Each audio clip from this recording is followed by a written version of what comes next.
Seth, son of Adam and Eve, was born in a moment of deep pain and renewal.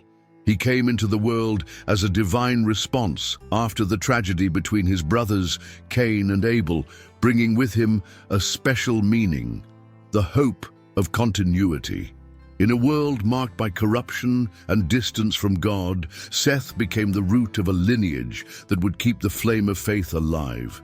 His story, simple but impactful, shows how a life of dedication and perseverance can influence generations, changing the course of humanity and highlighting hope for a better future. Subscribe to the channel for more exciting biblical stories and turn on the notification bell so you don't miss any videos. Seth's story begins in a moment of deep pain and emptiness for Adam and Eve. After the loss of Abel, killed by the hands of his own brother Cain, their world seemed darker. The earth, which had once been marked by the curse of sin, now bore the weight of violence and separation. But it was in this scenario of mourning that a new promise emerged. When Seth was born, Eve could not contain her excitement. "God gave me another son in Abel's place," she said, her voice choked with a mix of sadness and hope. Seth came into the world as a gift, an unexpected gift amidst the shadows. From the beginning, there was something different about him.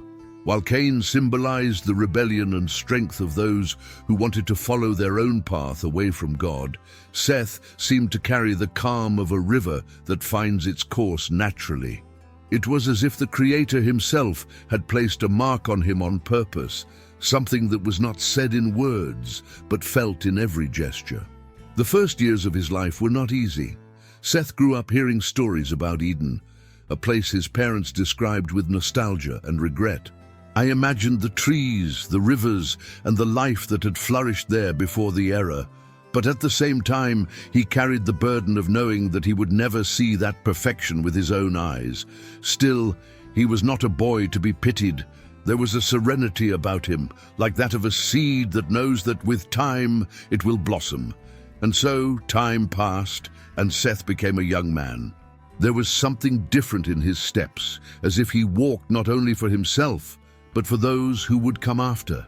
Seth grew up in a world marked by shadows, a world where the ground seemed to sigh with weariness under the weight of human sin. He would hear from his parents on silent nights around the fire about the days when the earth was perfect, when God walked with them in the garden. But those days now seemed like distant memories, almost like stories from another world. What remained was a hard, stubborn land that only bore fruit with sweat and sacrifice. And yet, Seth carried an almost inexplicable calm within him, as if he saw beyond what his eyes could see. From a young age, Seth seemed different from the others. While many around him gave in to the harshness of life or silent revolt against the heavy hand of fate, he remained focused. His presence was like a calm breeze in the midst of a storm. He was not a man of grand words or extravagant gestures, but his mere existence was a testimony that there was still something pure and worthy in the world. It was as if somehow he understood that there was a bigger plan, something beyond what anyone could imagine. The world around Seth continued to turn away from God. There was violence, greed, and a spiritual emptiness that seemed to grow with each generation. But amid this dark scenario, Seth did not deviate. He worked, cultivated the land, raised his family. His life was like a constant prayer, a reminder that there were still those who recognized the Creator's hand in everything. And when his son Enoch was born, it was as if an old flame had been rekindled. In Enoch's day, something began to change. Until then, the world seemed to be headed in a dark direction, like a river flowing into an endless abyss. But little by little, small sparks of hope began to emerge. And these sparks originated in the house of Seth. He had taught his son everything he knew about the Creator, about the promises that Adam and Eve shared with tears in their eyes. Enoch listened attentively, but unlike his ancestors, he felt uneasy. It was as if something inside him wanted more than to hear stories about God. He wanted to call him by name, to truly seek him, and that's what started to happen. The people around, when observing Seth and his family, noticed something different about them. It was as if they carried an invisible flame, something that shone even in the darkness that seemed to engulf the world. Inspired by this, men began to call on the name of the Lord. It wasn't just a symbolic gesture, it was a cry from the heart, a desperate search for connection, for redemption. These prayers were simple, but loaded with meaning. They were not asking for riches or power, but they were crying out for a presence, for direction in a world where every path seemed to lead to ruin. Seth watched all this with serene eyes, but inside he felt the weight of that moment. He knew this was more than words whispered in the wind. It was the beginning of something bigger, something that perhaps he didn't see coming to completion, but that he knew was essential. When I looked at Enoch, I recognized in him the strength of a river that, despite encountering stones along the way, continued forward, carving its course. As Seth's lineage flourished, carrying the flame of worship for God, a contrast began to form in the world. On one side, there were those who invoked the name of the Lord, keeping the connection with the Creator alive. On the other, there were the descendants of Cain, who gave themselves over to violence, pride, and an insatiable desire for power. It was as if the earth was divided, two paths that ran parallel but increasingly distant from each other. Seth, now older, saw in his descendants the promise of continuity. He knew his lineage carried something special, a responsibility that was not just about survival, but about keeping God's presence alive on earth. Enoch, his son, already stood out as a spiritual leader among men, someone who not only called on the Lord, but inspired others to do the same. And as the years passed, Seth's descendants grew, giving rise to figures such as Canaan, Malaleel, and Jared. Each of them seemed to carry with them a piece of that heritage, as if they were threads weaving a great plan. But the world around was not easy. Cain's children built cities and sought glory for themselves. Their voices were loud, their actions marked by ambition. Seth's descendants, on the other hand, were like trees planted by still waters, silent but firm. This difference grew like an open wound, a tension that seemed to announce that something bigger was coming. Seth, now with his days numbered, contemplated everything with a mixture of peace and concern. He knew that the future depended on his descendants, on how they would continue to carry the torch of faith in an increasingly dark world. Seth lived a life that to many would seem ordinary. He did not build cities like the descendants of Cain, nor did great feats that marked history in an obvious way. But there was something in his journey that resonated like an echo in silence. Fidelity. Seth was like a star in the night sky, discreet but constant, illuminating even if subtly. He understood that his mission was not about great deeds, but about preparing the way for those who would come after. As the years passed, Seth's presence became almost a symbol for those who still sought God. He was a man of work, cultivating the land with patience and determination. His gaze, even aged, seemed to carry a wisdom that went beyond his years. There was something about him that inspired confidence, as if his mere existence was a reminder that God had not forgotten men. He didn't need eloquent words. His life was, in itself, a testimony. However, the world around Seth continued to move away from the divine presence. Cain's descendants became increasingly bold in their crooked ways, living as if God were just a distant shadow. Seth observed this with sadness, but also with the serenity of someone who knows that everything is in the hands of the Creator. He believed deeply that his lineage held the promise of something greater, something he may not have seen, but knew was coming. And it was in the midst of this tension that Seth saw a new link in his descendants emerge. One of his grandchildren began to stand out, not because of his strength or his accomplishments, but because of something even rarer. He walked with God. This man was Enoch, and his story was just beginning to be written, bringing with it a mystery that would change everything men knew about the Creator. The contrast between the lineage of Seth and that of Cain was never more evident than in the days of Enoch. While Cain's descendants sought to leave their mark on the earth through construction, conquest, and violence, Enoch walked at a completely different pace. He was not known for great works or the strength of his hands, but for what was in his heart. They said his connection with God was so strong, so intimate, that it was as if he could hear the Creator himself whisper in the wind. Enoch was a man who seemed to live between two worlds. There was something about him that transcended the hardness of the ground he walked on, as if every step was guided by a presence that no one else could see. He walked with God. These words, spoken by those who knew him, carried deep weight. It was not just a metaphor, but a visible reality. His life was marked by a serenity and faith that seemed to disarm even the most hardened hearts. While Cain's line thrived in what men called success, creating cities and accumulating wealth, Enoch pointed to something greater, something invisible, but undeniably real. There was an irony in this.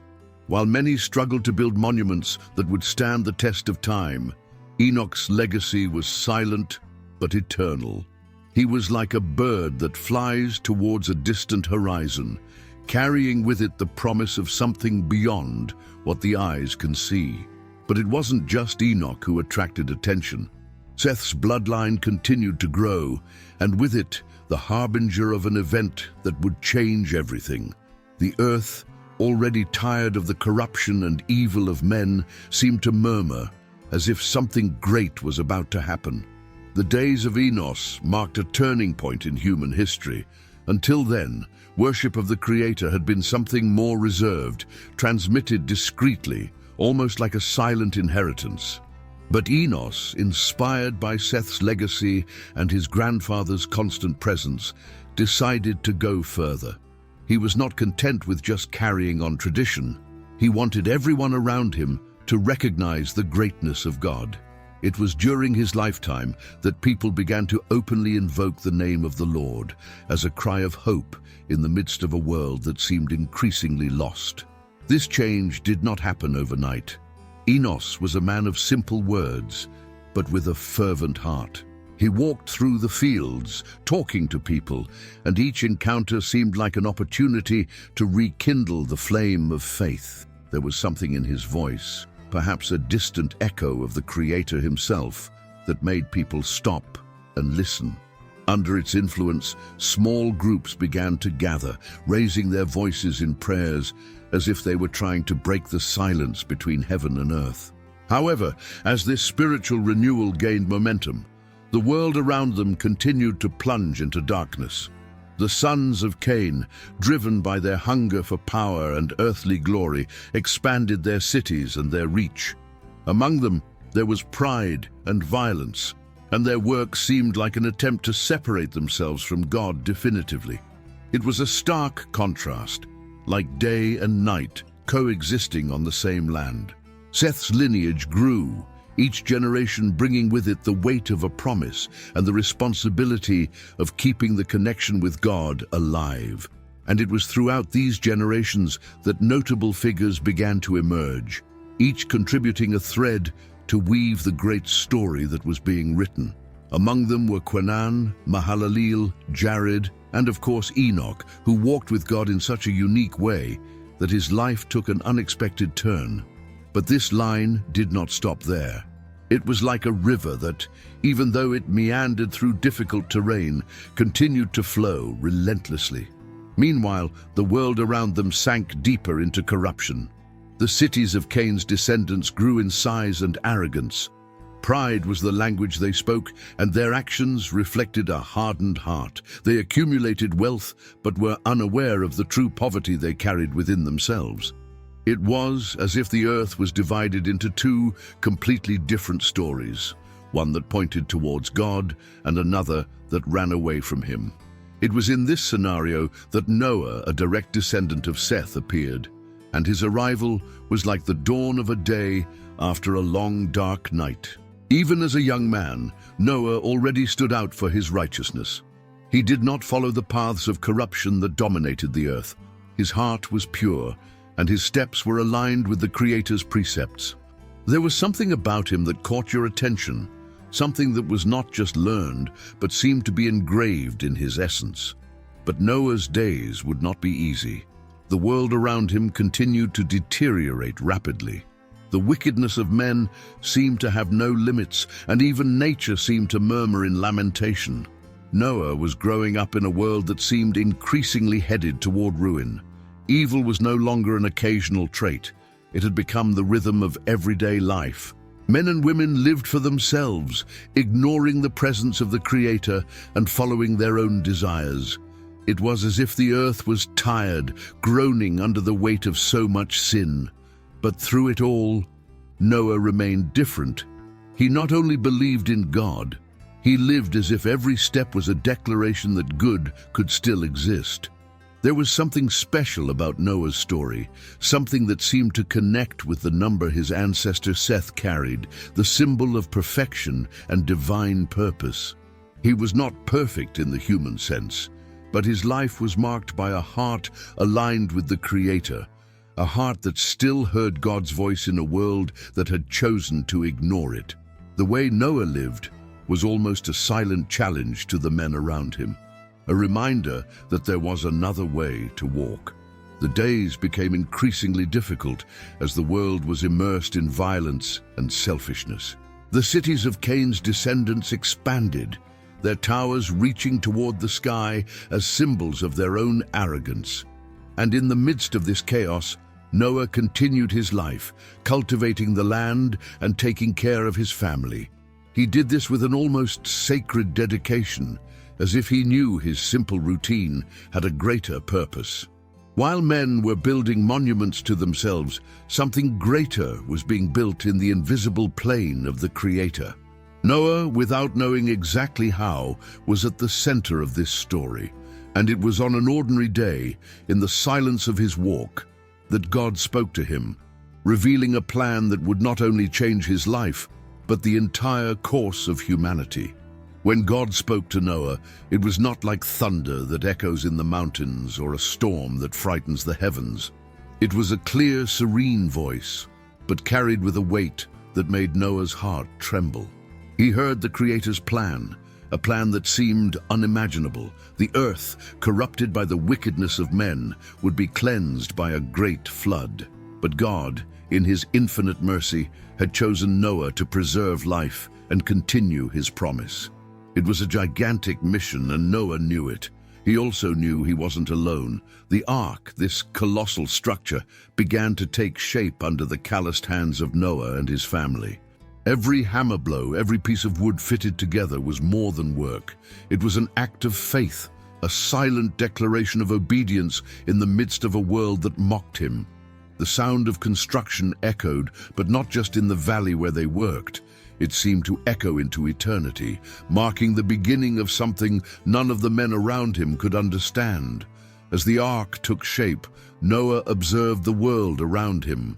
He saw the men laughing, ignoring the warnings, continuing to build their own lives without realizing what was coming. There was a painful irony in this. While they were building their cities and towers to become eternal, Noah was building something that actually carried eternity. But Noah's legacy was not his alone.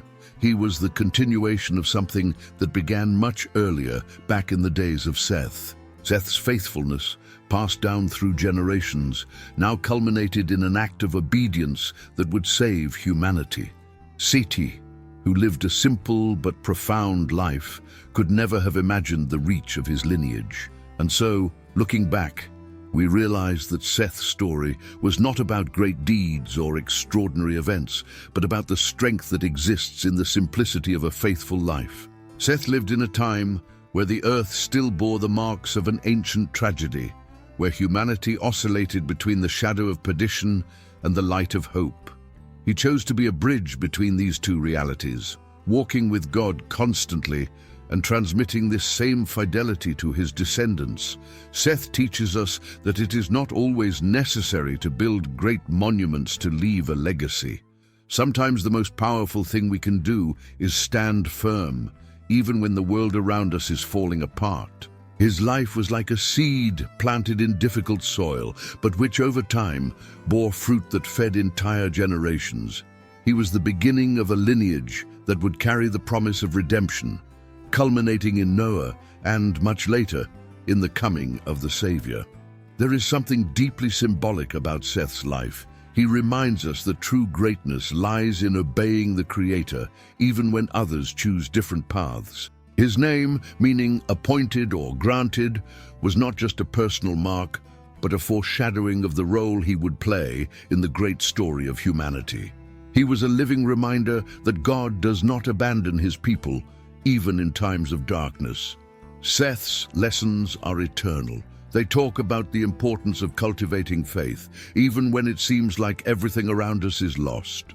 They teach us that small acts of faithfulness can have a greater impact than we can imagine.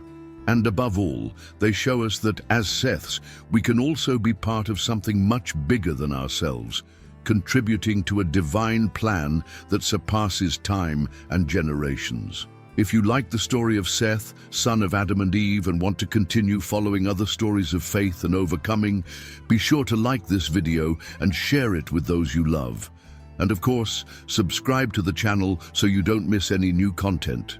Together, let's explore more powerful lessons from the Bible.